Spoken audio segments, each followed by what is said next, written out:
So naabot agad mi diring dapita. So ang among buhaton karon is mag tree planting ni diri sa Huyuhoy. Nindot kayo ang panahon kay ulan-ulan jud. I flex na po din ako ang ilang dalan diri ha kay petindan luga. Mao maginahinay kita og baklay. May gani ni ako mga kauban kay mga buutan kaayo ginagbuod gid sila sa ilang mga dala. Diring dapita wala pa gid ni siya nag-ulan. Actually, na-stress na kamay among beauty ani kay early kay mi nang mata ani kay gikat pa mi follow plus na zomba. So ay mi diri na ani. Nahadlo kayo sa hangin kay kusog na jud kaayo simba ko na apply matumbang kahoy. Na pagyutulay danlog ro ba kaayo. May gani ka walay tubig ang kahadlok. Hinahinay lang gyud ta ani ha. May gani kay naka-survive ra gyud ang atong beauty nakatapok ra kitag tulay nga wala na unsa. Layo-layo pa gyud gamay among hikan magpasingot sa midaan ha ay ha mananom.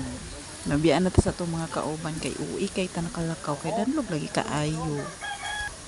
Fast forward lang ta diring dapita ha kay para madali ta kay layo-layo pa gyud. Si danlog kaayo. Oh, nakaagi mi diri og naay gitanom. So, unsa ni siya repulyo kuno ni? Repulyo ni?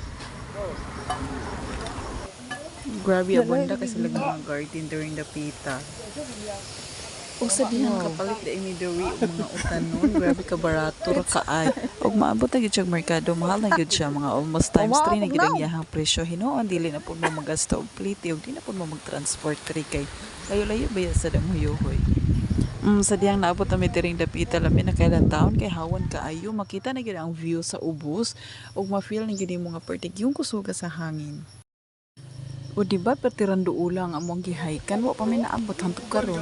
Actually murag wa gyud mi nakatunga og dala sa seedlings kay perti may gandaghan. So balikanan pa gyud to siya. Lami kay yung view kusog ang hangin.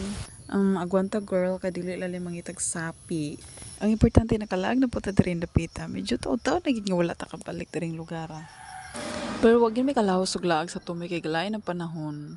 So diring dapita gahangad-hangad jud ko kay basin matungnan unya tag kahoy simba ko kusog kay yung hangin. Basta natingala mo gahangad-hangad ko nga wala man tay kahoy pero nabi apay talag sa maagian. Mo na gid ang sign nga hapit ta abot kinani ka maisan.